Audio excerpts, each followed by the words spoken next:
Chapter 1. The Makers of Fire. The cub came upon it suddenly. It was his own fault. He had been careless. He had left the cave and run down to the stream to drink. It might have been that he took no notice because he was heavy with sleep. He had been out all night on the meat trail and had but just then awakened. And his carelessness might have been due to the familiarity of the trail to the pool.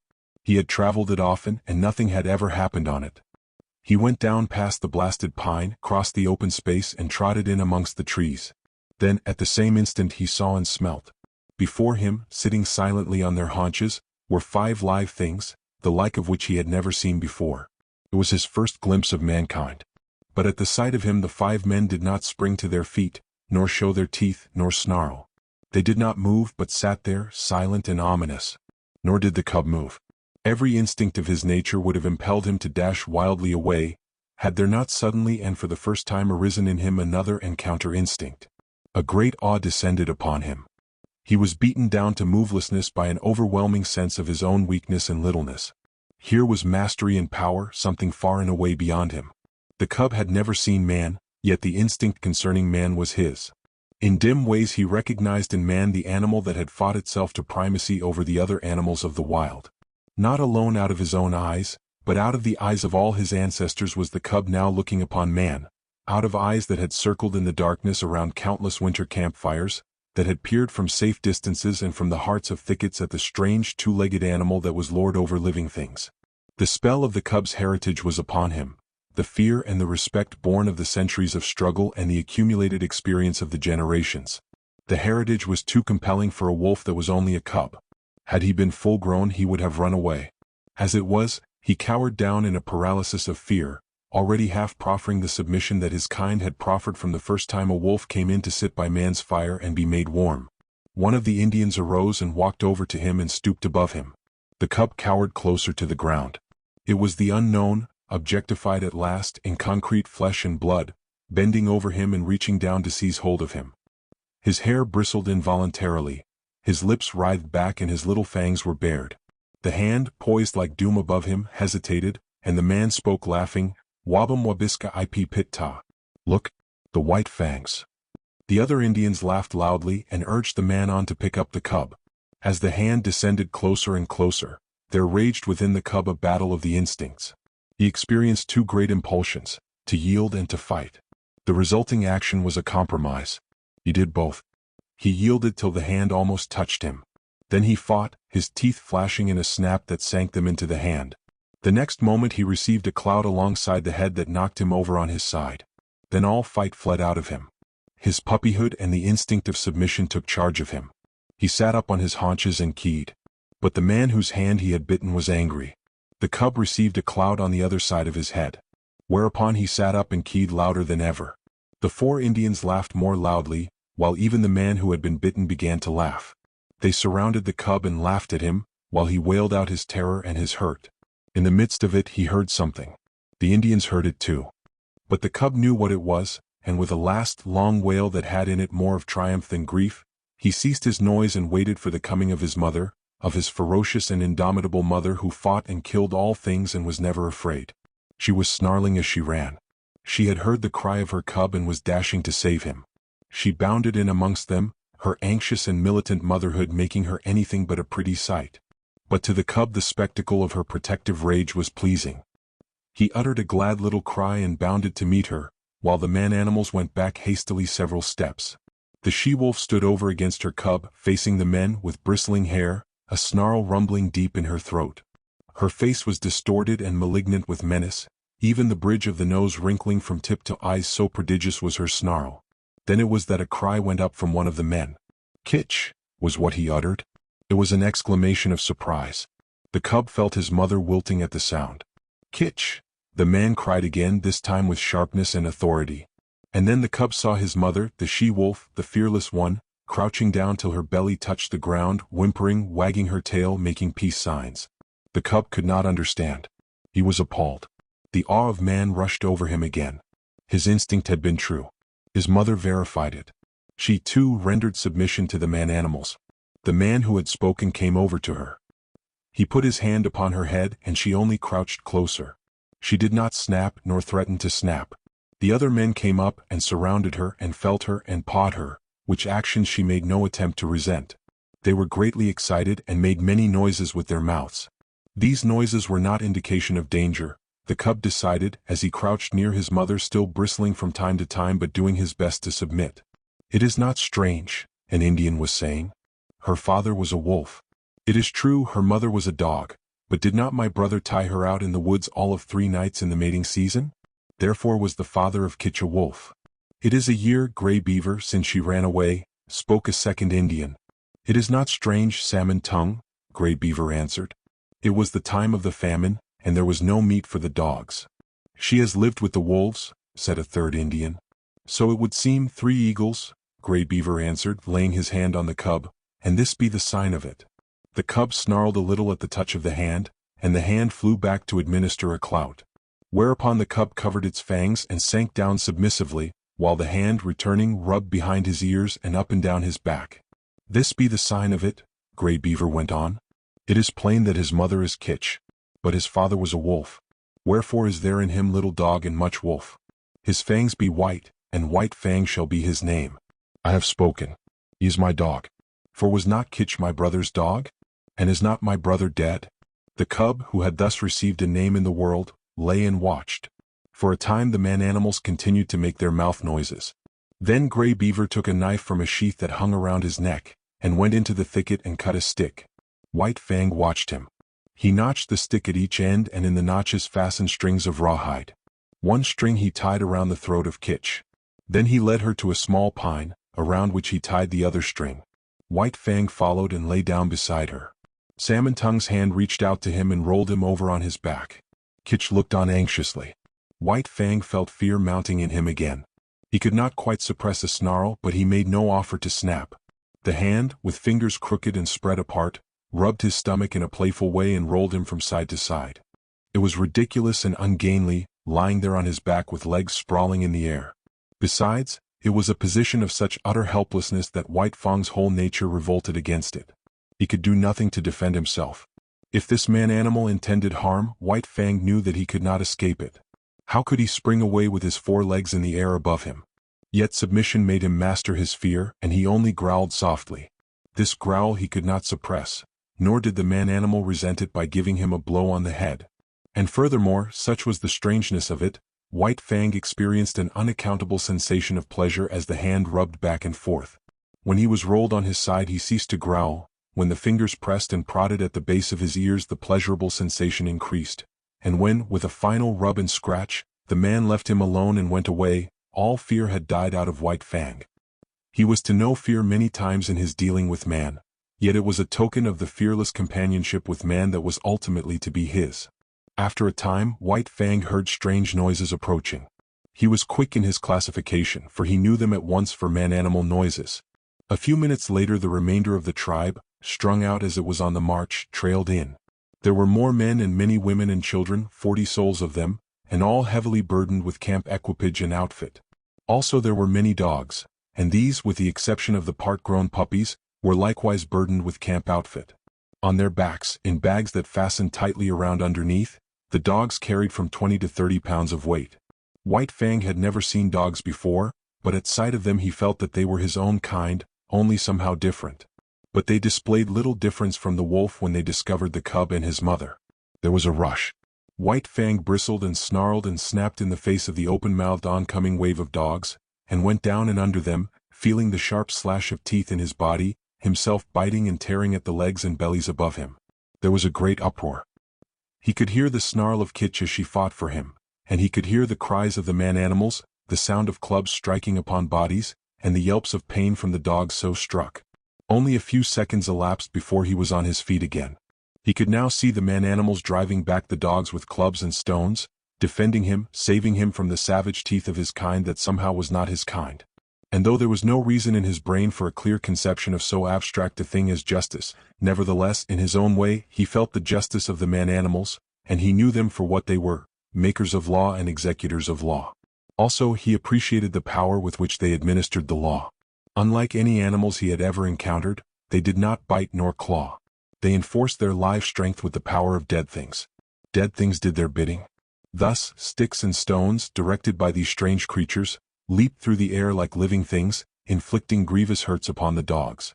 To his mind this was power unusual, power inconceivable and beyond the natural, power that was godlike. White Fang, in the very nature of him, could never know anything about gods. At the best he could know only things that were beyond knowing, but the wonder and awe that he had of these man-animals in ways resembled what would be the wonder and awe of man at sight of some celestial creature, on a mountain top, hurling thunderbolts from either hand at an astonished world. The last dog had been driven back. The hubbub died down. And White Fang licked his hurts and meditated upon this, his first taste of pack cruelty and his introduction to the pack. He had never dreamed that his own kind consisted of more than one eye, his mother and himself. They had constituted a kind apart, and here, abruptly, he had discovered many more creatures apparently of his own kind. And there was a subconscious resentment that these, his kind at first sight had pitched upon him and tried to destroy him. In the same way he resented his mother being tied with a stick, even though it was done by the superior man-animals. It savored of the trap, of bondage. Yet of the trap and of bondage he knew nothing. Freedom to roam and run and lie down at will had been his heritage, and here it was being infringed upon. His mother's movements were restricted to the length of a stick, and by the length of that same stick was he restricted, for he had not yet got beyond the need of his mother's side. He did not like it. Nor did he like it when the man-animals arose and went on with their march, for a tiny man-animal took the other end of the stick and led Kitch captive behind him, and behind Kitch followed White Fang, greatly perturbed and worried by this new adventure he had entered upon. They went down the valley of the stream, far beyond White Fang's widest ranging, until they came to the end of the valley, where the stream ran into the Mackenzie River. Here, where canoes were cached on poles high in the air and where stood fish racks for the drying of fish, camp was made, and White Fang looked on with wondering eyes. The superiority of these man-animals increased with every moment. There was their mastery over all these sharp-fanged dogs. It breathed of power. But greater than that, to the wolf cub, was their mastery over things not alive, their capacity to communicate motion to unmoving things, their capacity to change the very face of the world. It was this last that especially affected him. The elevation of frames of poles caught his eye, yet this in itself was not so remarkable, being done by the same creatures that flung sticks and stones to great distances. But when the frames of poles were made into teepees by being covered with cloth and skins, White Fang was astounded. It was the colossal bulk of them that impressed him. They arose around him on every side, like some monstrous quick-growing form of life. They occupied nearly the whole circumference of his field of vision. He was afraid of them. They loomed ominously above him, and when the breeze stirred them into huge movements, he cowered down in fear, keeping his eyes warily upon them, and prepared to spring away if they attempted to precipitate themselves upon him. But in a short while his fear of the teepees passed away. He saw the women and children passing in and out of them without harm, and he saw the dogs trying often to get into them, and being driven away with sharp words and flying stones. After a time, he left Kitch's side and crawled cautiously toward the wall of the nearest teepee.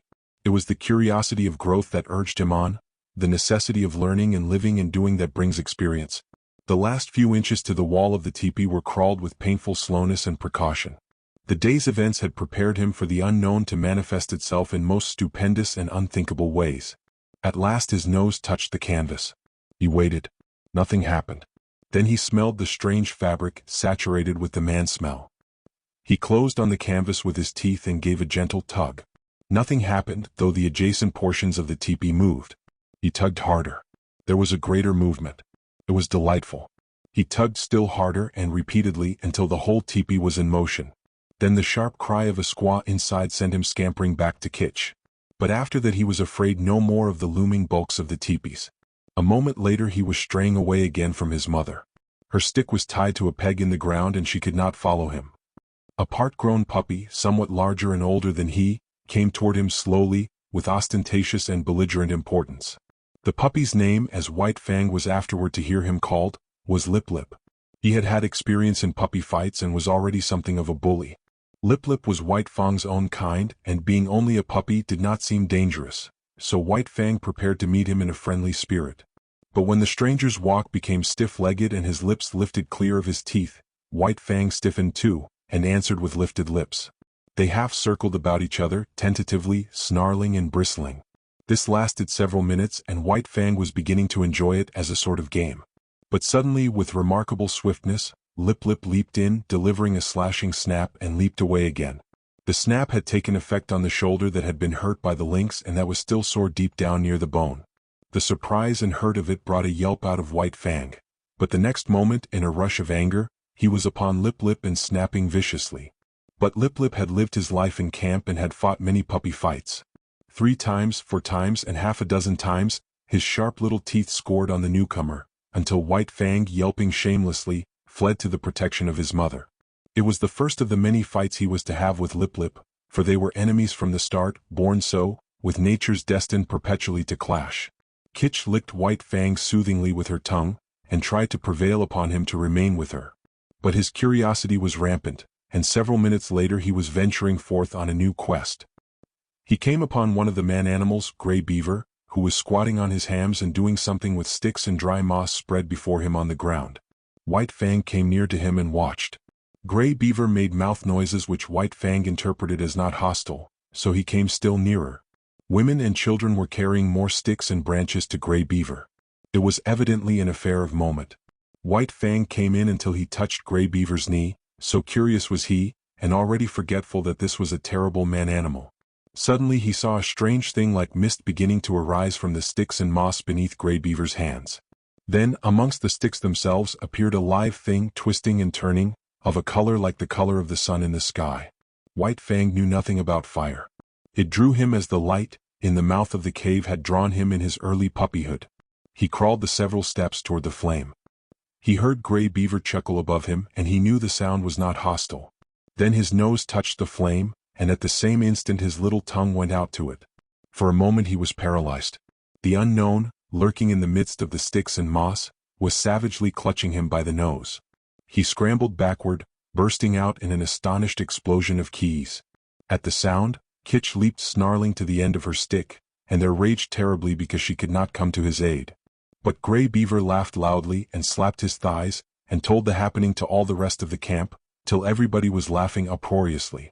But White Fang sat on his haunches and keyed, a forlorn and pitiable little figure in the midst of the man-animals.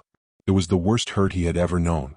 Both nose and tongue had been scorched by the live thing, sun-colored, that had grown up under Gray Beaver's hands. He cried and cried interminably, and every fresh wail was greeted by bursts of laughter on the part of the man-animals. He tried to soothe his nose with his tongue, but the tongue was burnt too, and the two hurts coming together produced greater hurt, whereupon he cried more hopelessly and helplessly than ever. And then shame came to him. He knew laughter and the meaning of it. It is not given us to know how some animals know laughter and know when they are being laughed at, but it was this same way that White Fang knew it. And he felt shame that the man-animals should be laughing at him. He turned and fled away, not from the hurt of the fire, but from the laughter that sank even deeper, and hurt in the spirit of him. And he fled to Kitch, raging at the end of her stick like an animal gone mad, to Kitch, the one creature in the world who was not laughing at him. Twilight drew down and night came on, and White Fang lay by his mother's side. His nose and tongue still hurt, but he was perplexed by a greater trouble. He was homesick. He felt a vacancy in him, a need for the hush and quietude of the stream and the cave in the cliff. Life had become too populous. There were so many of the man-animals, men, women, and children, all making noises and irritations. And there were the dogs, ever squabbling and bickering, bursting into uproars and creating confusions. The restful loneliness of the only life he had known was gone. Here the very air was palpitant with life. It hummed and buzzed unceasingly. Continually changing its intensity and abruptly variant in pitch, it impinged on his nerves and senses, made him nervous and restless and worried him with a perpetual imminence of happening. He watched the man-animals coming and going and moving about the camp. In fashion distantly resembling the way men look upon the gods they create, so looked White Fang upon the man-animals before him. They were superior creatures, of a verity gods. To his dim comprehension they were as much wonder-workers as gods are to men. They were creatures of mastery, possessing all manner of unknown and impossible potencies, overlords of the alive and the not alive, making obey that which moved, imparting movement to that which did not move, and making life, sun-colored and biting life, to grow out of dead moss and wood. They were fire-makers. They were gods. Chapter 2. The Bondage. The days were thronged with experience for White Fang. During the time that Kitch was tied by the stick, he ran about over all the camp, inquiring, investigating, learning. He quickly came to know much of the ways of the man-animals, but familiarity did not breed contempt.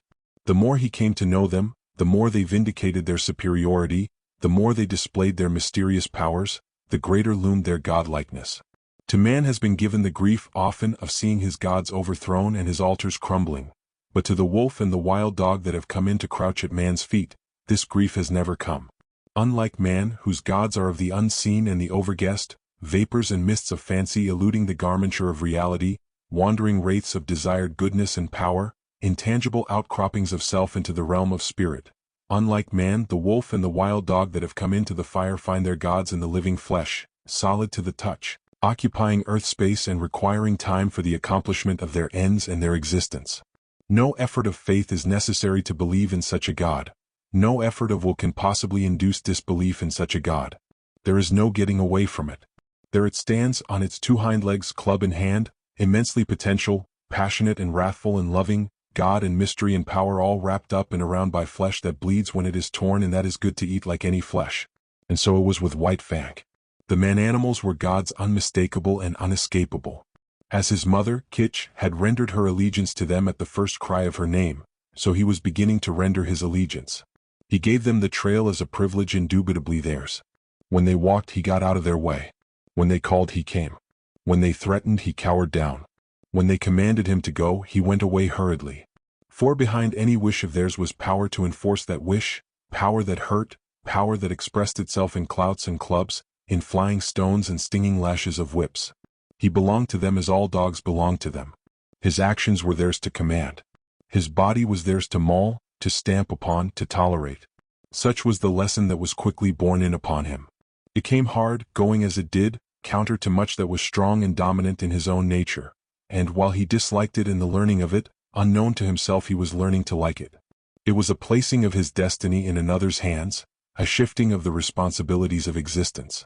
This in itself was compensation, for it is always easier to lean upon another than to stand alone. But it did not all happen in a day, this giving over of himself, body and soul, to the man-animals. He could not immediately forego his wild heritage and his memories of the wild. There were days when he crept to the edge of the forest and stood and listened to something calling him far and away. And always he returned, restless and uncomfortable, to whimper softly and wistfully at Kitch's side and to lick her face with eager, questioning tongue. White Fang learned rapidly the ways of the camp. He knew the injustice and greediness of the older dogs when meat or fish was thrown out to be eaten. He came to know that men were more just, children more cruel, and women more kindly and more likely to toss him a bit of meat or bone. And after 2 or 3 painful adventures with the mothers of part-grown puppies, he came into the knowledge that it was always good policy to let such mothers alone, to keep away from them as far as possible, and to avoid them when he saw them coming. But the bane of his life was Lip Lip. Larger, older, and stronger, Lip Lip had selected White Fang for his special object of persecution. White Fang fought willingly enough, but he was outclassed. His enemy was too big. Lip Lip became a nightmare to him. Whenever he ventured away from his mother, the bully was sure to appear, trailing at his heels, snarling at him, picking upon him, and watchful of an opportunity, when no man-animal was near, to spring upon him and force a fight. As Lip Lip invariably won, he enjoyed it hugely. It became his chief delight in life, as it became White Fang's chief torment. But the effect upon White Fang was not to cow him. Though he suffered most of the damage and was always defeated, his spirit remained unsubdued.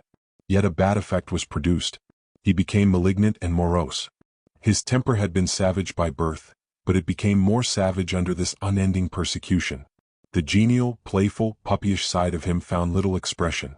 He never played and gambled about with the other puppies of the camp. Lip Lip would not permit it. The moment White Fang appeared near them, Lip Lip was upon him, bullying and hectoring him, or fighting with him until he had driven him away. The effect of all this was to rob White Fang of much of his puppyhood and to make him in his comportment older than his age. Denied the outlet, through play, of his energies, he recoiled upon himself and developed his mental processes. He became cunning. He had idle time in which to devote himself to thoughts of trickery. Prevented from obtaining his share of meat and fish when a general feed was given to the camp dogs, he became a clever thief. He had to forage for himself, and he foraged well, though he was ofttimes a plague to the squaws in consequence. He learned to sneak about camp, to be crafty, to know what was going on everywhere, to see and to hear everything and to reason accordingly, and successfully to devise ways and means of avoiding his implacable persecutor. It was early in the days of his persecution that he played his first really big crafty game and got there from his first taste of revenge. As Kitch, when with the wolves, had lured out to destruction dogs from the camps of men, so White Fang, in manner somewhat similar, lured Lip Lip into Kitch's avenging jaws. Retreating before Lip Lip, White Fang made an indirect flight that led in and out and around the various teepees of the camp. He was a good runner, swifter than any puppy of his size and swifter than Lip Lip. But he did not run his best in this chase. He barely held his own, one leap ahead of his pursuer. Lip Lip, excited by the chase and by the persistent nearness of his victim, forgot caution and locality. When he remembered locality, it was too late. Dashing at top speed around a teepee, he ran full tilt into Kitch lying at the end of her stick. He gave one yelp of consternation, and then her punishing jaws closed upon him. She was tied, but he could not get away from her easily. She rolled him off his legs so that he could not run, while she repeatedly ripped and slashed him with her fangs. When at last he succeeded in rolling clear of her, he crawled to his feet, badly disheveled, hurt both in body and in spirit. His hair was standing out all over him in tufts where her teeth had mauled. He stood where he had arisen, opened his mouth, and broke out the long, heartbroken puppy wail. But even this he was not allowed to complete. In the middle of it, White Fang, rushing in, sank his teeth into Lip Lip's hind leg. There was no fight left in Lip Lip, and he ran away shamelessly, his victim hot on his heels and worrying him all the way back to his own teepee. Here the squaws came to his aid, and White Fang, transformed into a raging demon, was finally driven off only by a fusillade of stones.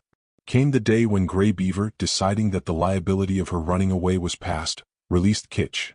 White Fang was delighted with his mother's freedom.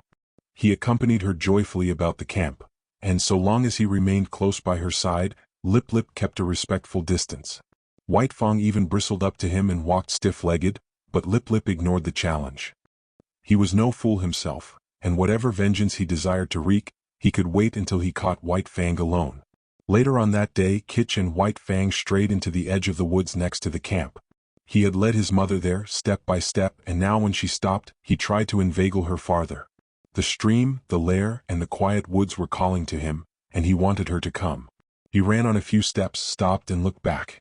She had not moved. He whined pleadingly and scurried playfully in and out of the underbrush. He ran back to her, licked her face and ran on again. And still she did not move. He stopped and regarded her, all of an intentness and eagerness, physically expressed, that slowly faded out of him as she turned her head and gazed back at the camp. There was something calling to him out there in the open. His mother heard it too. But she heard also that other and louder call, the call of the fire and of man, the call which has been given alone of all animals to the wolf to answer, to the wolf and the wild dog who are brothers. Kitch turned and slowly trotted back toward camp. Stronger than the physical restraint of the stick was the clutch of the camp upon her. Unseen and occultly, the gods still gripped with their power and would not let her go. White Fang sat down in the shadow of a birch and whimpered softly. There was a strong smell of pine, and subtle wood fragrances filled the air, reminding him of his old life of freedom before the days of his bondage. But he was still only a part-grown puppy, and stronger than the call either of man or of the wild was the call of his mother. All the hours of his short life he had depended upon her. The time was yet to come for independence. So he arose and trotted forlornly back to camp, pausing once and twice, to sit down and whimper and to listen to the call that still sounded in the depths of the forest. In the wild the time of a mother with her young is short, but under the dominion of man it is sometimes even shorter. Thus it was with White Fang. Grey Beaver was in the debt of 3 eagles. 3 eagles was going away on a trip up the Mackenzie to the Great Slave Lake. A strip of scarlet cloth, a bearskin, 20 cartridges, and Kitch went to pay the debt. White Fang saw his mother taken aboard 3 eagles' canoe, and tried to follow her. A blow from 3 eagles knocked him backward to the land. The canoe shoved off. He sprang into the water and swam after it, deaf to the sharp cries of Grey Beaver to return. Even a man-animal, a god, White Fang ignored, such was the terror he was in of losing his mother. But gods are accustomed to being obeyed, and Grey Beaver wrathfully launched a canoe in pursuit. When he overtook White Fang, he reached down and by the nape of the neck lifted him clear of the water. He did not deposit him at once in the bottom of the canoe. Holding him suspended with one hand, with the other hand he proceeded to give him a beating. And it was a beating. His hand was heavy.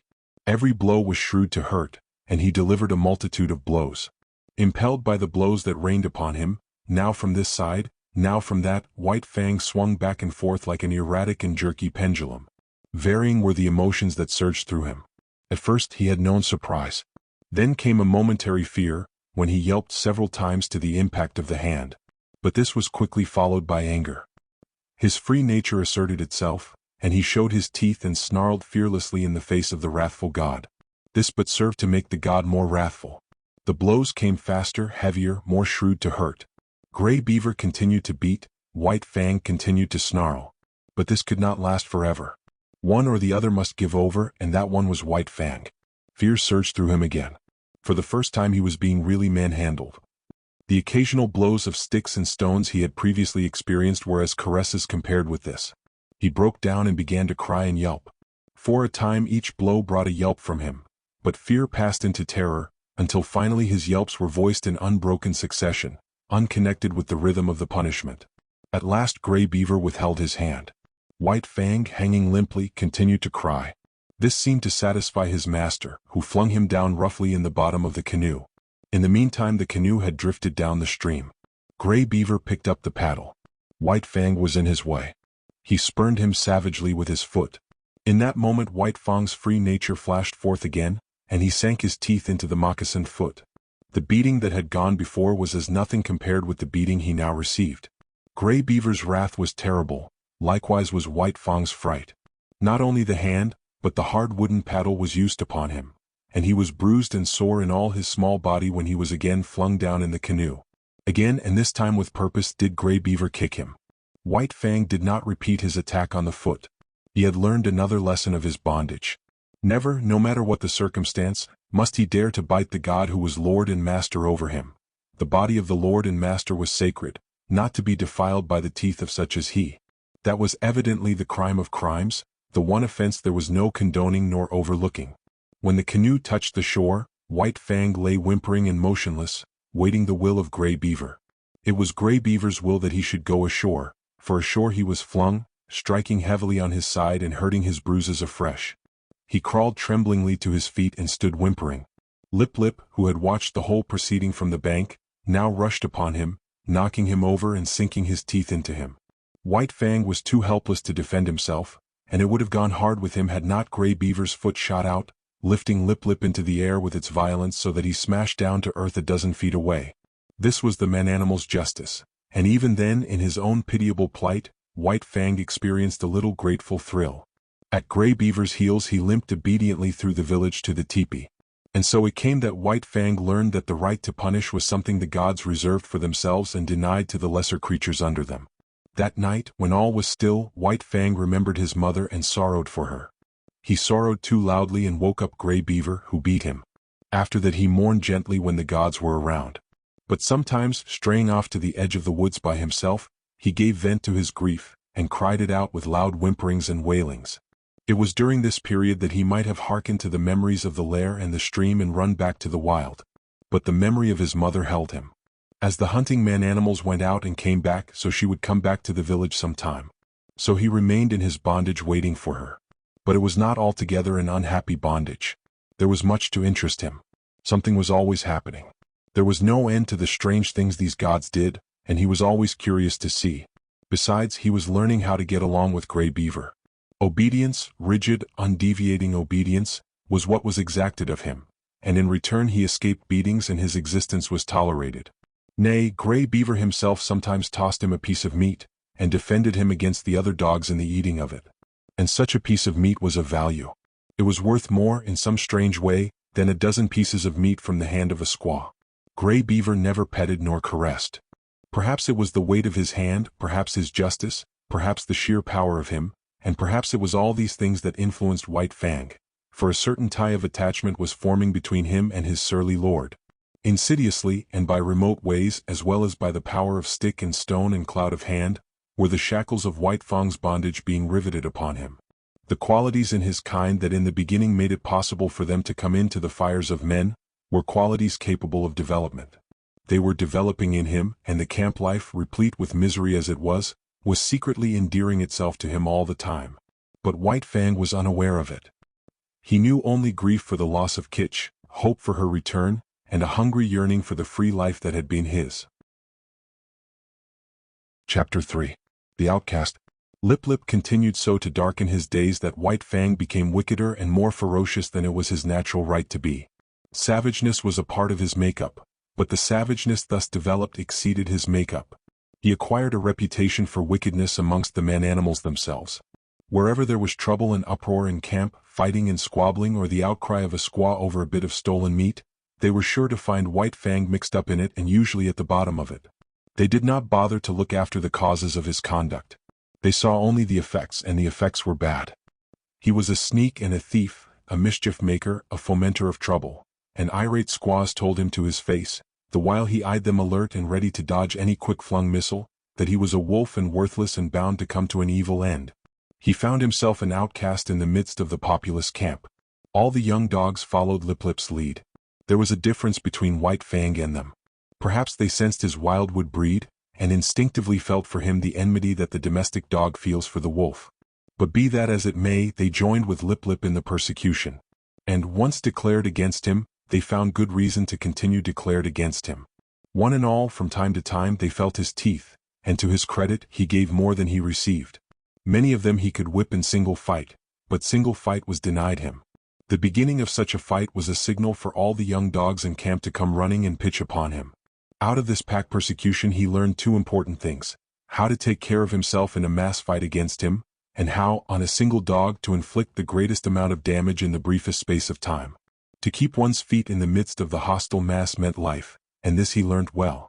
He became cat-like in his ability to stay on his feet.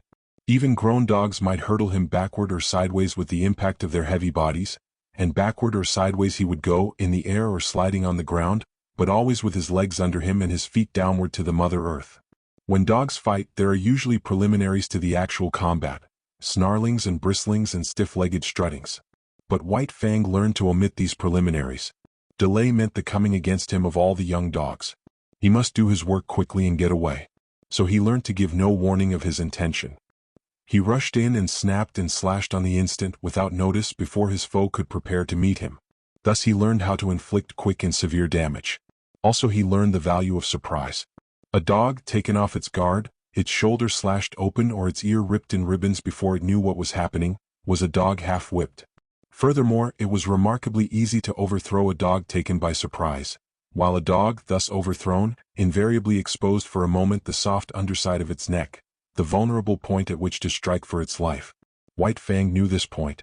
It was a knowledge bequeathed to him directly from the hunting generation of wolves. So it was that White Fang's method when he took the offensive was, first to find a young dog alone, second to surprise it and knock it off its feet, and third to drive in with his teeth at the soft throat. Being but partly grown, his jaws had not yet become large enough nor strong enough to make his throat attack deadly, but many a young dog went around camp with a lacerated throat in token of White Fang's intention. And one day, catching one of his enemies alone on the edge of the woods, he managed, by repeatedly overthrowing him and attacking the throat, to cut the great vein and let out the life. There was a great row that night. He had been observed. The news had been carried to the dead dog's master. The squaws remembered all the instances of stolen meat, and Gray Beaver was beset by many angry voices. But he resolutely held the door of his tepee, inside which he had placed the culprit, and refused to permit the vengeance for which his tribespeople clamored. White Fang became hated by man and dog. During this period of his development he never knew a moment's security. The tooth of every dog was against him, the hand of every man. He was greeted with snarls by his kind, with curses and stones by his gods. He lived tensely. He was always keyed up, alert for attack, wary of being attacked, with an eye for sudden and unexpected missiles, prepared to act precipitately and coolly, to leap in with a flash of teeth, or to leap away with a menacing snarl. As for snarling, he could snarl more terribly than any dog, young or old, in camp. The intent of the snarl is to warn or frighten, and judgment is required to know when it should be used. White Fang knew how to make it and when to make it. Into his snarl he incorporated all that was vicious, malignant, and horrible. With nose serrated by continuous spasms, hair bristling in recurrent waves, tongue whipping out like a red snake and whipping back again, ears flattened down, eyes gleaming hatred, lips wrinkled back and fangs exposed and dripping, he could compel a pause on the part of almost any assailant. A temporary pause, when taken off his guard, gave him the vital moment in which to think and determine his action. But often a pause so gained lengthened out until it evolved into a complete cessation from the attack. And before more than one of the grown dogs, White Fang's snarl enabled him to beat an honorable retreat. An outcast himself from the pack of the part-grown dogs, his sanguinary methods and remarkable efficiency made the pack pay for its persecution of him. Not permitted himself to run with the pack, the curious state of affairs obtained that no member of the pack could run outside the pack. White Fang would not permit it.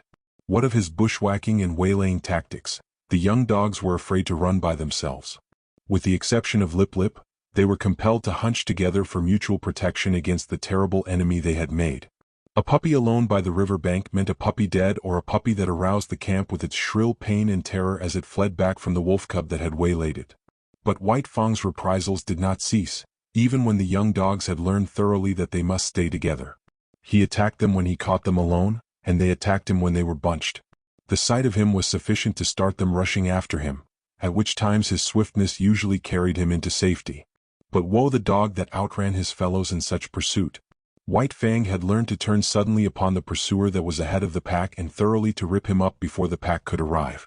This occurred with great frequency, for once in full cry, the dogs were prone to forget themselves in the excitement of the chase, while White Fang never forgot himself. Stealing backward glances as he ran, he was always ready to whirl around and down the overzealous pursuer that outran his fellows. Young dogs are bound to play, and out of the exigencies of the situation they realized their play in this mimic warfare. Thus it was that the hunt of White Fang became their chief game, a deadly game withal, and at all times a serious game. He, on the other hand, being the fastest-footed, was unafraid to venture anywhere. During the period that he waited vainly for his mother to come back, he led the pack many a wild chase through the adjacent woods. But the pack invariably lost him. Its noise and outcry warned him of its presence, while he ran alone, velvet-footed, silently, a moving shadow among the trees after the manner of his father and mother before him. Further, he was more directly connected with the wild than they, and he knew more of its secrets and stratagems. A favorite trick of his was to lose his trail in running water and then lie quietly in a nearby thicket while their baffled cries arose around him. Hated by his kind and by mankind, indomitable, perpetually warred upon and himself waging perpetual war, his development was rapid and one-sided. This was no soil for kindliness and affection to blossom in. Of such things he had not the faintest glimmering. The code he learned was to obey the strong and to oppress the weak. Grey Beaver was a god and strong. Therefore White Fang obeyed him. But the dog younger or smaller than himself was weak, a thing to be destroyed. His development was in the direction of power. In order to face the constant danger of hurt and even of destruction, his predatory and protective faculties were unduly developed. He became quicker of movement than the other dogs, swifter of foot, craftier, deadlier, more lithe, more lean with iron-like muscle and sinew, more enduring, more cruel, more ferocious and more intelligent. He had to become all these things, else he would not have held his own nor survived the hostile environment in which he found himself. Chapter 4. The Trail of the Gods. In the fall of the year, when the days were shortening and the bite of the frost was coming into the air, White Fang got his chance for liberty. For several days there had been a great hubbub in the village. The summer camp was being dismantled and the tribe, bag and baggage, was preparing to go off to the fall hunting. White Fang watched it all with eager eyes, and when the teepees began to come down and the canoes were loading at the bank, he understood. Already the canoes were departing and some had disappeared down the river. Quite deliberately he determined to stay behind. He waited his opportunity to slink out of camp to the woods. Here, in the running stream where ice was beginning to form, he hid his trail. Then he crawled into the heart of a dense thicket and waited. The time passed by and he slept intermittently for hours. Then he was aroused by Grey Beaver's voice calling him by name. There were other voices. White Fang could hear Grey Beaver's squaw taking part in the search and Mitisa, who was Grey Beaver's son. White Fang trembled with fear, and though the impulse came to crawl out of his hiding place, he resisted it. After a time the voices died away, and some time after that he crept out to enjoy the success of his undertaking. Darkness was coming on, and for a while he played about among the trees, pleasuring in his freedom. Then, and quite suddenly, he became aware of loneliness. He sat down to consider, listening to the silence of the forest and perturbed by it. That nothing moved nor sounded seemed ominous. He felt the lurking of danger, unseen and unguessed. He was suspicious of the looming bulks of the trees and of the dark shadows that might conceal all manner of perilous things. Then it was cold. Here was no warm side of a teepee against which to snuggle. The frost was in his feet, and he kept lifting first one forefoot and then the other. He curved his bushy tail around to cover them, and at the same time he saw a vision. There was nothing strange about it. Upon his inward sight was impressed a succession of memory pictures. He saw the camp again, the teepees, and the blaze of the fires. He heard the shrill voices of the women, the gruff basses of the men, and the snarling of the dogs. He was hungry, and he remembered pieces of meat and fish that had been thrown him. Here was no meat, nothing but a threatening and inedible silence. His bondage had softened him. Irresponsibility had weakened him. He had forgotten how to shift for himself. The night yawned about him. His senses, accustomed to the hum and bustle of the camp, used to the continuous impact of sights and sounds, were now left idle. There was nothing to do, nothing to see nor hear. They strained to catch some interruption of the silence and immobility of nature. They were appalled by inaction and by the feel of something terrible impending. He gave a great start of fright.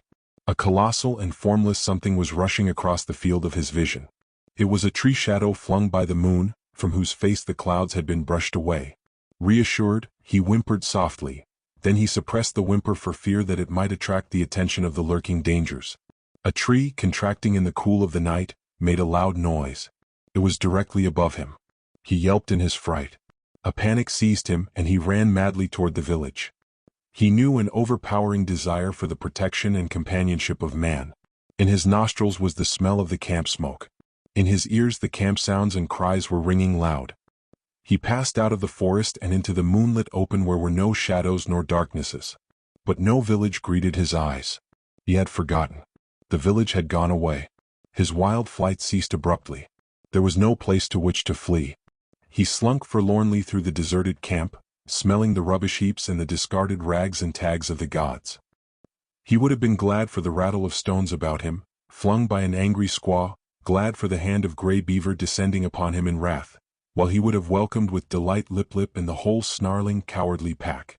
He came to where Grey Beaver's teepee had stood. In the center of the space it had occupied, he sat down. He pointed his nose at the moon. His throat was afflicted by rigid spasms, his mouth opened, and in a heartbroken cry bubbled up his loneliness and fear, his grief for Kitch, all his past sorrows and miseries as well as his apprehension of sufferings and dangers to come.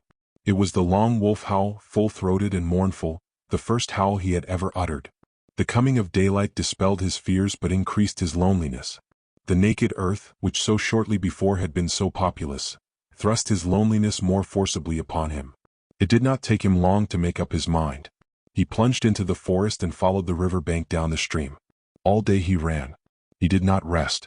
He seemed made to run on forever. His iron-like body ignored fatigue. And even after fatigue came, his heritage of endurance braced him to endless endeavor and enabled him to drive his complaining body onward. Where the river swung in against precipitous bluffs, he climbed the high mountains behind. Rivers and streams that entered the main river he forded or swam. Often he took to the rim ice that was beginning to form, and more than once he crashed through and struggled for life in the icy current. Always he was on the lookout for the trail of the gods where it might leave the river and proceed inland. White Fang was intelligent beyond the average of his kind. Yet his mental vision was not wide enough to embrace the other bank of the Mackenzie. What if the trail of the gods led out on that side? It never entered his head. Later on, when he had traveled more and grown older and wiser and come to know more of trails and rivers, it might be that he could grasp and apprehend such a possibility. But that mental power was yet in the future. Just now he ran blindly, his own bank of the Mackenzie alone entering into his calculations. All night he ran, blundering in the darkness into mishaps and obstacles that delayed but did not daunt. By the middle of the second day he had been running continuously for 30 hours, and the iron of his flesh was giving out. It was the endurance of his mind that kept him going. He had not eaten in 40 hours and he was weak with hunger. The repeated drenchings in the icy water had likewise had their effect on him. His handsome coat was draggled. The broad pads of his feet were bruised and bleeding. He had begun to limp, and this limp increased with the hours. To make it worse, the light of the sky was obscured and snow began to fall. A raw, moist, melting, clinging snow slippery underfoot, that hid from him the landscape he traversed, and that covered over the inequalities of the ground so that the way of his feet was more difficult and painful. Grey Beaver had intended camping that night on the far bank of the Mackenzie, for it was in that direction that the hunting lay. But on the near bank, shortly before dark, a moose coming down to drink, had been espied by Clacouche, who was Grey Beaver's squaw. Now, had not the moose come down to drink, had not Mitsa been steering out of the course because of the snow, had not Clacouche sighted the moose, and had not Grey Beaver killed it with a lucky shot from his rifle, all subsequent things would have happened differently. Grey Beaver would not have camped on the near side of the Mackenzie, and White Fang would have passed by and gone on, either to die or to find his way to his wild brothers and become one of them, a wolf to the end of his days. Night had fallen. The snow was flying more thickly, and White Fang, whimpering softly to himself as he stumbled and limped along, came upon a fresh trail in the snow. So fresh was it that he knew it immediately for what it was. Whining with eagerness, he followed back from the river bank and in among the trees. The camp sounds came to his ears. He saw the blaze of the fire, Clacouche cooking, and Grey Beaver squatting on his hams and mumbling a chunk of raw tallow. There was fresh meat in camp. White Fang expected a beating. He crouched and bristled a little at the thought of it. Then he went forward again. He feared and disliked the beating he knew to be waiting for him. But he knew, further, that the comfort of the fire would be his, the protection of the gods, the companionship of the dogs. The last, a companionship of enmity, but none the less a companionship and satisfying to his gregarious needs. He came cringing and crawling into the firelight. Grey Beaver saw him and stopped munching the tallow. White Fang crawled slowly, cringing and groveling in the abjectness of his abasement and submission. He crawled straight toward Grey Beaver, every inch of his progress becoming slower and more painful. At last he lay at the master's feet, into whose possession he now surrendered himself voluntarily, body and soul. Of his own choice, he came in to sit by man's fire and to be ruled by him. White Fang trembled, waiting for the punishment to fall upon him. There was a movement of the hand above him. He cringed involuntarily under the expected blow. It did not fall. He stole a glance upward. Grey Beaver was breaking the lump of tallow in half. Grey Beaver was offering him one piece of the tallow. Very gently and somewhat suspiciously, he first smelled the tallow and then proceeded to eat it. Grey Beaver ordered meat to be brought to him, and guarded him from the other dogs while he ate. After that, grateful and content, White Fang lay at Grey Beaver's feet, gazing at the fire that warmed him, blinking and dozing, secure in the knowledge that the morrow would find him, not wandering forlorn through bleak forest stretches, but in the camp of the man-animals, with the gods to whom he had given himself and upon whom he was now dependent. Chapter 5. The Covenant. When December was well along, Grey Beaver went on a journey up the Mackenzie. Mitsa and Clacouche went with him. One sled he drove himself, drawn by dogs he had traded for or borrowed. A second and smaller sled was driven by Mitsa, and to this was harnessed a team of puppies. It was more of a toy affair than anything else, yet it was the delight of Mitsa, who felt that he was beginning to do a man's work in the world. Also, he was learning to drive dogs and to train dogs, while the puppies themselves were being broken into the harness. Furthermore, the sled was of some service, for it carried nearly 200 pounds of outfit and food. White Fang had seen the camp dogs toiling in the harness, so that he did not resent overmuch the first placing of the harness upon himself. About his neck was put a moss-stuffed collar, which was connected by 2 pulling traces to a strap that passed around his chest and over his back. It was to this that was fastened the long rope by which he pulled at the sled. There were 7 puppies in the team. The others had been born earlier in the year and were 9 and 10 months old, while White Fang was only 8 months old. Each dog was fastened to the sled by a single rope. No 2 ropes were of the same length, while the difference in length between any 2 ropes was at least that of a dog's body. Every rope was brought to a ring at the front end of the sled. The sled itself was without runners, being a birch-bark toboggan, with upturned forward end to keep it from plowing under the snow. This construction enabled the weight of the sled and load to be distributed over the largest snow surface, for the snow was crystal powder and very soft. Observing the same principle of widest distribution of weight, the dogs at the ends of their ropes radiated fan fashion from the nose of the sled, so that no dog trod in another's footsteps. There was, furthermore, another virtue in the fan formation. The ropes of varying length prevented the dogs attacking from the rear those that ran in front of them. For a dog to attack another, it would have to turn upon one at a shorter rope, in which case it would find itself face to face with the dog attacked, and also it would find itself facing the whip of the driver. But the most peculiar virtue of all lay in the fact that the dog that strove to attack one in front of him must pull the sled faster, and that the faster the sled traveled, the faster could the dog attacked run away. Thus, the dog behind could never catch up with the one in front. The faster he ran, the faster ran the one he was after, and the faster ran all the dogs. Incidentally, the sled went faster, and thus, by cunning indirection, did man increase his mastery over the beasts. Mitsa resembled his father, much of whose grey wisdom he possessed. In the past he had observed Lip Lip's persecution of White Fang, but at that time Lip Lip was another man's dog, and Mitsa had never dared more than to shy an occasional stone at him.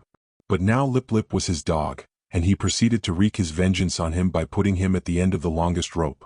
This made Lip Lip the leader and was apparently an honor. But in reality it took away from him all honor, and instead of being bully and master of the pack, he now found himself hated and persecuted by the pack. Because he ran at the end of the longest rope, the dogs had always the view of him running away before them. All that they saw of him was his bushy tail and fleeing hind legs, a view far less ferocious and intimidating than his bristling mane and gleaming fangs. Also, dogs being so constituted in their mental ways, the sight of him running away gave desire to run after him and a feeling that he ran away from them. The moment the sled started, the team took after Lip Lip in a chase that extended throughout the day. At first he had been prone to turn upon his pursuers, jealous of his dignity and wrathful, but at such times Mitsa would throw the stinging lash of the 30-foot caribou gut whip into his face and compel him to turn tail and run on. Lip Lip might face the pack, but he could not face that whip, and all that was left him to do was to keep his long rope taut and his flanks ahead of the teeth of his mates.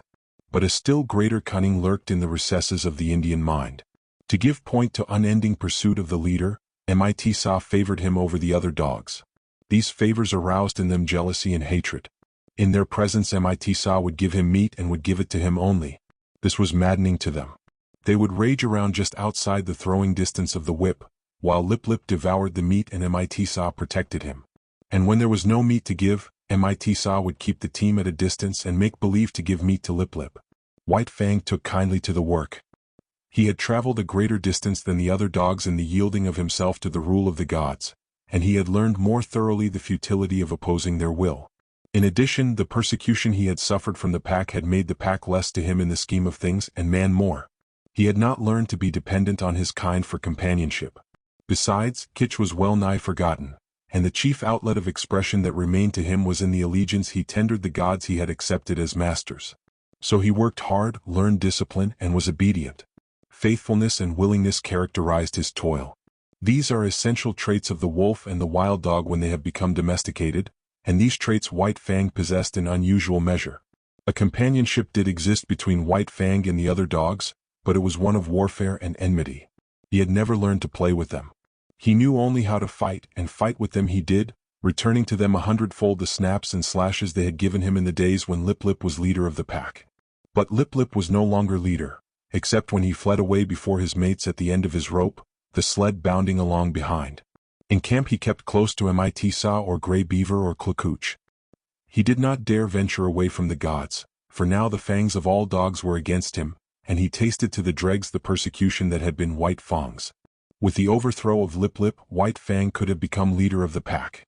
But he was too morose and solitary for that. He merely thrashed his teammates. Otherwise he ignored them. They got out of his way when he came along, nor did the boldest of them ever dare to rob him of his meat. On the contrary, they devoured their own meat hurriedly, for fear that he would take it away from them. White Fang knew the law well, to oppress the weak and obey the strong. He ate his share of meat as rapidly as he could. And then woe the dog that had not yet finished. A snarl and a flash of fangs, and that dog would wail his indignation to the uncomforting stars while White Fang finished his portion for him. Every little while, however, one dog or another would flame up in revolt and be promptly subdued. Thus White Fang was kept in training. He was jealous of the isolation in which he kept himself in the midst of the pack, and he fought often to maintain it. But such fights were of brief duration. He was too quick for the others. They were slashed open and bleeding before they knew what had happened, were whipped almost before they had begun to fight. As rigid as the sled discipline of the gods, was the discipline maintained by White Fang amongst his fellows. He never allowed them any latitude. He compelled them to an unremitting respect for him. They might do as they pleased amongst themselves. That was no concern of his. But it was his concern that they leave him alone in his isolation, get out of his way when he elected to walk among them, and at all times acknowledge his mastery over them. A hint of stiff-leggedness on their part, a lifted lip or a bristle of hair, and he would be upon them, merciless and cruel, swiftly convincing them of the error of their way. He was a monstrous tyrant. His mastery was rigid as steel. He oppressed the weak with a vengeance. Not for nothing had he been exposed to the pitiless struggles for life in the day of his cubhood, when his mother and he, alone and unaided, held their own and survived in the ferocious environment of the wild. And not for nothing had he learned to walk softly when superior strength went by. He oppressed the weak, but he respected the strong. And in the course of the long journey with Grey Beaver, he walked softly indeed amongst the full-grown dogs in the camps of the strange man-animals they encountered. The months passed by. Still continued the journey of Grey Beaver. White Fang's strength was developed by the long hours on trail and the steady toil at the sled, and it would have seemed that his mental development was well nigh complete. He had come to know quite thoroughly the world in which he lived. His outlook was bleak and materialistic. The world as he saw it was a fierce and brutal world, a world without warmth, a world in which caresses and affection and the bright sweetnesses of the spirit did not exist. He had no affection for Grey Beaver. True, he was a god, but a most savage god. White Fang was glad to acknowledge his lordship, but it was a lordship based upon superior intelligence and brute strength. There was something in the fiber of White Fang's being that made his lordship a thing to be desired, else he would not have come back from the wild when he did to tender his allegiance.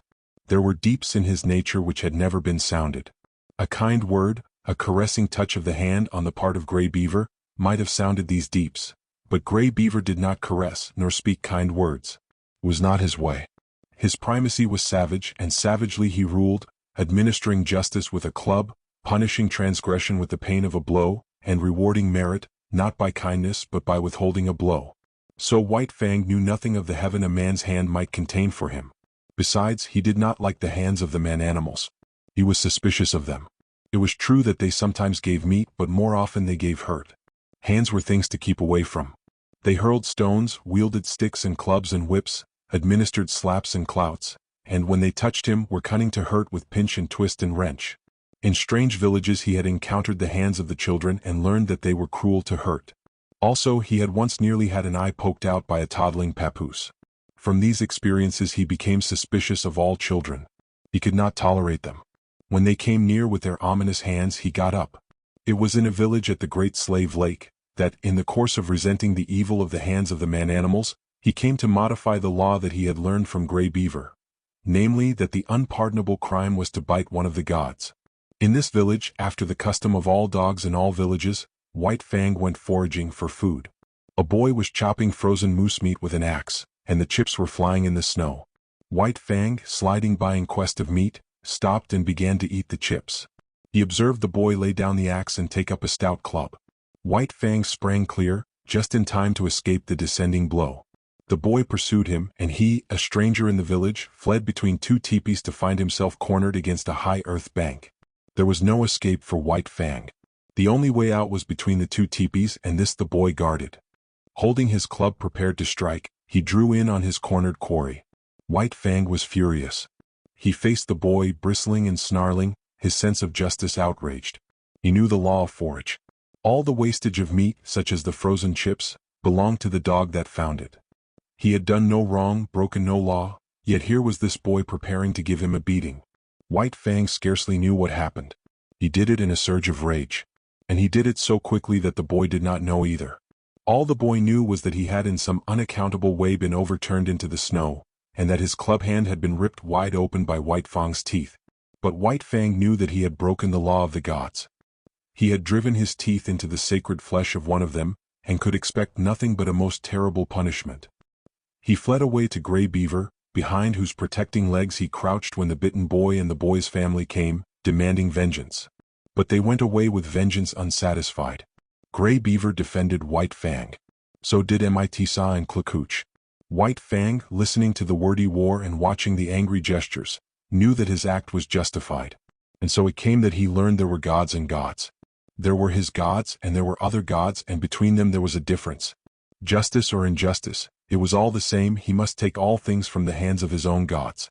But he was not compelled to take injustice from the other gods. It was his privilege to resent it with his teeth. And this also was a law of the gods. Before the day was out, White Fang was to learn more about this law. Mitsa, alone, gathering firewood in the forest, encountered the boy that had been bitten.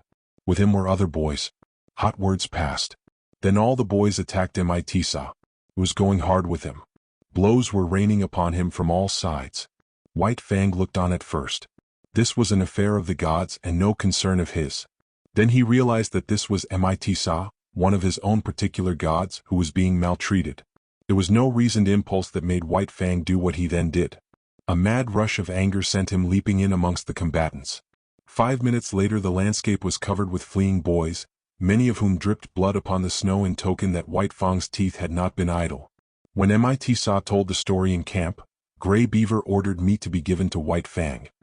He ordered much meat to be given, and White Fang, gorged and sleepy by the fire, knew that the law had received its verification. It was in line with these experiences that White Fang came to learn the law of property and the duty of the defense of property. From the protection of his god's body to the protection of his god's possessions was a step, and this step he made. What was his god's was to be defended against all the world, even to the extent of biting other gods.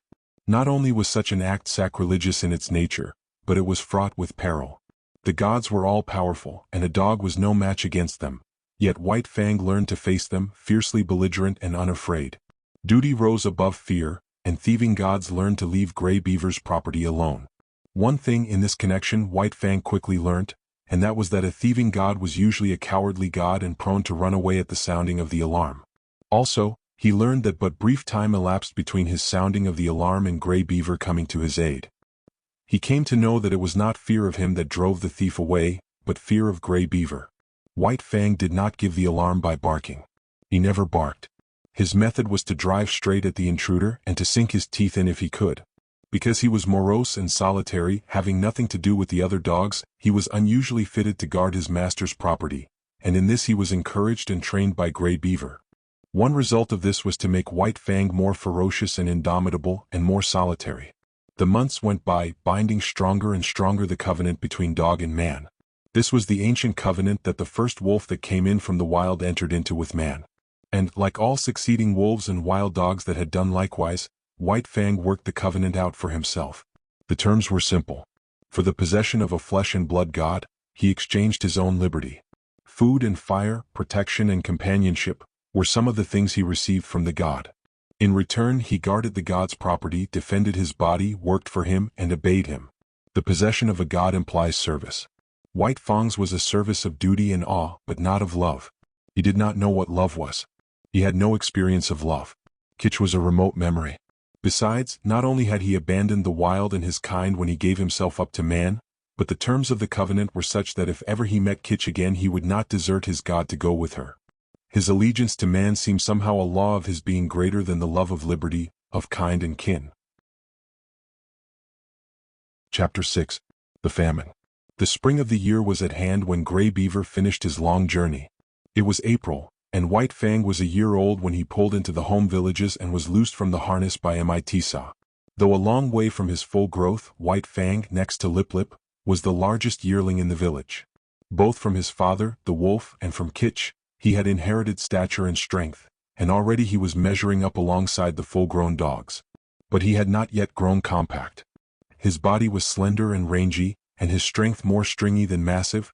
His coat was the true wolf gray, and to all appearances he was true wolf himself. The quarter strain of dog he had inherited from Kitch had left no mark on him physically, though it had played its part in his mental makeup. He wandered through the village, recognizing with staid satisfaction the various gods he had known before the long journey. Then there were the dogs, puppies growing up like himself, and grown dogs that did not look so large and formidable as the memory pictures he retained of them. Also, he stood less in fear of them than formerly, stalking among them with a certain careless ease that was as new to him as it was enjoyable. There was Basik, a grizzled old fellow that in his younger days had but to uncover his fangs to send White Fang cringing and crouching to the right about. From him White Fang had learned much of his own insignificance, and from him he was now to learn much of the change and development that had taken place in himself. While Basik had been growing weaker with age, White Fang had been growing stronger with youth. It was at the cutting up of a moose, fresh killed, that White Fang learned of the changed relations in which he stood to the dog world. He had got for himself a hoof and part of the shin bone, to which quite a bit of meat was attached. Withdrawn from the immediate scramble of the other dogs, in fact out of sight behind a thicket, he was devouring his prize, when Basik rushed in upon him. Before he knew what he was doing, he had slashed the intruder twice and sprung clear. Basik was surprised by the other's temerity and swiftness of attack. He stood, gazing stupidly across at White Fang, the raw red shinbone between them. Basik was old, and already he had come to know the increasing valor of the dogs it had been his wont to bully. Bitter experiences these, which perforce he swallowed, calling upon all his wisdom to cope with them. In the old days he would have sprung upon White Fang in a fury of righteous wrath. But now his waning powers would not permit such a course. He bristled fiercely and looked ominously across the shinbone at White Fang. And White Fang, resurrecting quite a deal of the old awe, seemed to wilt and to shrink in upon himself and grow small, as he cast about in his mind for a way to beat a retreat not too inglorious. And right here Basik erred. Had he contented himself with looking fierce and ominous, all would have been well. White Fang, on the verge of retreat, would have retreated, leaving the meat to him. But Basik did not wait. He considered the victory already his and stepped forward to the meat. As he bent his head carelessly to smell it, White Fang bristled slightly. Even then it was not too late for Basik to retrieve the situation. Had he merely stood over the meat, hat up and glowering, White Fang would ultimately have slunk away. But the fresh meat was strong in Basik's nostrils, and greed urged him to take a bite of it. This was too much for White Fang. Fresh upon his months of mastery over his own teammates, it was beyond his self-control to stand idly by while another devoured the meat that belonged to him. He struck, after his custom, without warning. With the first slash, Basik's right ear was ripped into ribbons. He was astounded at the suddenness of it. But more things, and most grievous ones, were happening with equal suddenness. He was knocked off his feet. His throat was bitten. While he was struggling to his feet, the young dog sank teeth twice into his shoulder. The swiftness of it was bewildering. He made a futile rush at White Fang, clipping the empty air with an outraged snap. The next moment his nose was laid open, and he was staggering backward away from the meat. The situation was now reversed. White Fang stood over the shinbone, bristling and menacing, while Basik stood a little way off, preparing to retreat. He dared not risk a fight with this young lightning flash, and again he knew, and more bitterly, the enfeeblement of oncoming age. His attempt to maintain his dignity was heroic. Calmly turning his back upon young dog and shinbone, as though both were beneath his notice and unworthy of his consideration, he stalked grandly away. Nor, until well out of sight, did he stop to lick his bleeding wounds. The effect on White Fang was to give him a greater faith in himself and a greater pride. He walked less softly among the grown dogs. His attitude toward them was less compromising. Not that he went out of his way looking for trouble. Far from it. But upon his way he demanded consideration. He stood upon his right to go his way unmolested and to give trail to no dog. He had to be taken into account, that was all. He was no longer to be disregarded and ignored, as was the lot of puppies, and as continued to be the lot of the puppies that were his teammates. They got out of the way, gave trail to the grown dogs, and gave up meat to them under compulsion. But White Fang, uncompanionable, solitary, morose, scarcely looking to right or left, redoubtable, forbidding of aspect, remote and alien, was accepted as an equal by his puzzled elders. They quickly learned to leave him alone, neither venturing hostile acts nor making overtures of friendliness. If they left him alone, he left them alone, a state of affairs that they found, after a few encounters, to be preeminently desirable. In midsummer White Fang had an experience. Trotting along in his silent way to investigate a new teepee which had been erected on the edge of the village while he was away with the hunters after moose, he came full upon Kitch. He paused and looked at her. He remembered her vaguely, but he remembered her, and that was more than could be said for her. She lifted her lip at him in the old snarl of menace, and his memory became clear. His forgotten cubhood, all that was associated with that familiar snarl, rushed back to him. Before he had known the gods, she had been to him the centerpin of the universe. The old familiar feelings of that time came back upon him, surged up within him.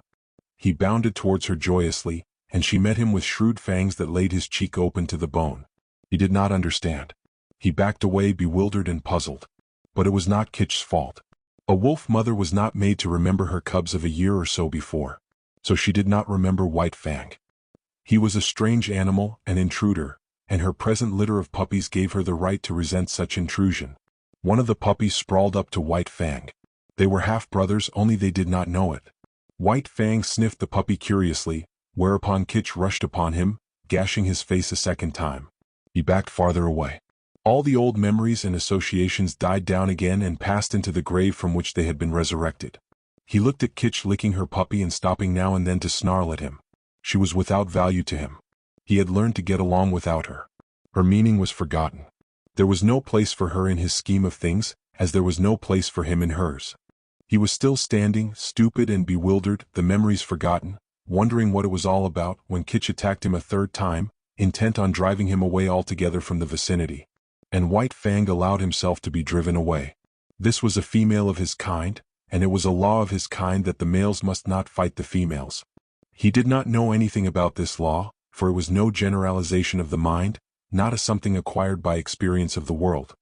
He knew it as a secret prompting, as an urge of instinct, of the same instinct that made him howl at the moon and stars of nights, and that made him fear death and the unknown.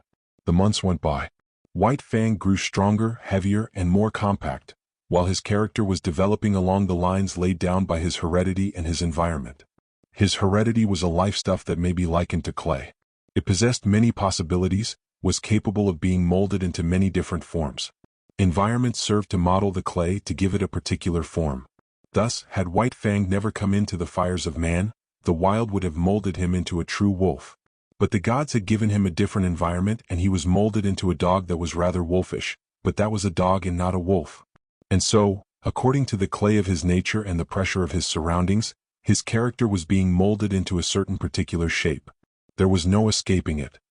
He was becoming more morose, more uncompanionable, more solitary, more ferocious, while the dogs were learning more and more that it was better to be at peace with him than at war, and Grey Beaver was coming to prize him more greatly with the passage of each day.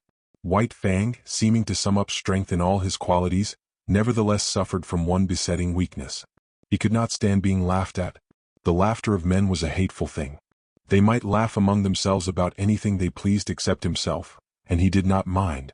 But the moment laughter was turned upon him he would fly into a most terrible rage. Grave, dignified, somber, a laugh made him frantic to ridiculousness. It so outraged him and upset him that for hours he would behave like a demon. And woe to the dog that at such times ran foul of him. He knew the law too well to take it out on Grey Beaver. Behind Grey Beaver were a club and Godhead. But behind the dogs there was nothing but space, and into this space they flew when White Fang came on the scene, made mad by laughter. In the 3rd year of his life there came a great famine to the Mackenzie Indians. In the summer the fish failed. In the winter the caribou forsook their accustomed track. Moose were scarce, the rabbits almost disappeared, hunting and preying animals perished. Denied their usual food supply, weakened by hunger, they fell upon and devoured one another. Only the strong survived. White Fang's gods were always hunting animals. The old and the weak of them died of hunger. There was wailing in the village, where the women and children went without in order that what little they had might go into the bellies of the lean and hollow-eyed hunters who trod the forest in the vain pursuit of meat. To such extremity were the gods driven that they ate the soft tanned leather of their moccasins and mittens, while the dogs ate the harnesses off their backs and the very whiplashes. Also, the dogs ate one another and also the gods ate the dogs. The weakest and the more worthless were eaten first. The dogs that still lived looked on and understood. A few of the boldest and wisest forsook the fires of the gods, which had now become a shambles, and fled into the forest, where, in the end, they starved to death or were eaten by wolves. In this time of misery White Fang, too, stole away into the woods. He was better fitted for the life than the other dogs, for he had the training of his cubhood to guide him. Especially adept did he become in stalking small living things. He would lie concealed for hours, following every movement of a cautious tree squirrel, waiting, with a patience as huge as the hunger he suffered from, until the squirrel ventured out upon the ground. Even then White Fang was not premature. He waited until he was sure of striking before the squirrel could gain a tree refuge. Then, and not until then, would he flash from his hiding place, a gray projectile, incredibly swift, never failing its mark, the fleeing squirrel that fled not fast enough. Successful as he was with squirrels, there was one difficulty that prevented him from living and growing fat on them. There were not enough squirrels. So he was driven to hunt still smaller things. So acute did his hunger become at times that he was not above rooting out wood mice from their burrows in the ground. Nor did he scorn to do battle with a weasel as hungry as himself and many times more ferocious. In the worst pinches of the famine he stole back to the fires of the gods. But he did not go into the fires. He lurked in the forest, avoiding discovery and robbing the snares at the rare intervals when game was caught. He even robbed Grey Beaver's snare of a rabbit at a time when Grey Beaver staggered and tottered through the forest, sitting down often to rest, what of weakness and of shortness of breath. One day White Fang encountered a young wolf, gaunt and scrawny, loose-jointed with famine. Had he not been hungry himself, White Fang might have gone with him and eventually found his way into the pack amongst his wild brethren. As it was, he ran the young wolf down and killed and ate him. Fortune seemed to favor him. Always, when hardest pressed for food, he found something to kill. Again, when he was weak, it was his luck that none of the larger preying animals chanced upon him. Thus, he was strong from the 2 days eating a lynx had afforded him when the hungry wolf pack ran full tilt upon him. It was a long, cruel chase, but he was better nourished than they, and in the end outran them. And not only did he outrun them, but circling widely back on his track, he gathered in one of his exhausted pursuers. After that he left that part of the country and journeyed over to the valley wherein he had been born. Here in the old lair he encountered Kitch. Up to her old tricks, she too had fled the inhospitable fires of the gods and gone back to her old refuge to give birth to her young. Of this litter but one remained alive when White Fang came upon the scene, and this one was not destined to live long. Young life had little chance in such a famine. Kitch's greeting of her grown son was anything but affectionate. But White Fang did not mind. He had outgrown his mother. So he turned tail philosophically and trotted on up the stream. At the forks he took the turning to the left, where he found the lair of the lynx with whom his mother and he had fought long before. Here, in the abandoned lair, he settled down and rested for a day. During the early summer, in the last days of the famine, he met Lip Lip, who had likewise taken to the woods, where he had eked out a miserable existence. White Fang came upon him unexpectedly. Trotting in opposite directions along the base of a high bluff, they rounded a corner of rock and found themselves face to face. They paused with instant alarm and looked at each other suspiciously. White Fang was in splendid condition. His hunting had been good, and for a week he had eaten his fill. He was even gorged from his latest kill. But in the moment he looked at Lip Lip his hair rose on end all along his back. It was an involuntary bristling on his part, the physical state that in the past had always accompanied the mental state produced in him by Lip Lip's bullying and persecution. As in the past he had bristled and snarled at sight of Lip Lip, so now and automatically he bristled and snarled. He did not waste any time. The thing was done thoroughly and with dispatch. Lip Lip essayed to back away, but White Fang struck him hard, shoulder to shoulder. Lip Lip was overthrown and rolled upon his back. White Fang's teeth drove into the scrawny throat. There was a death struggle, during which White Fang walked around, stiff-legged and observant. Then he resumed his course and trotted on along the base of the bluff. One day not long after, he came to the edge of the forest, where a narrow stretch of open land sloped down to the Mackenzie. He had been over this ground before when it was bare, but now a village occupied it. Still hidden amongst the trees, he paused to study the situation. Sights and sounds and scents were familiar to him. It was the old village changed to a new place. But sights and sounds and smells were different from those he had last had when he fled away from it. There was no whimpering nor wailing. Contented sounds saluted his ear, and when he heard the angry voice of a woman he knew it to be the anger that proceeds from a full stomach. And there was a smell in the air of fish. There was food. The famine was gone. He came out boldly from the forest and trotted into camp straight to Gray Beaver's teepee. Gray Beaver was not there, but Clucooch welcomed him with glad cries and the whole of a fresh-caught fish, and he lay down to wait Gray Beaver's coming.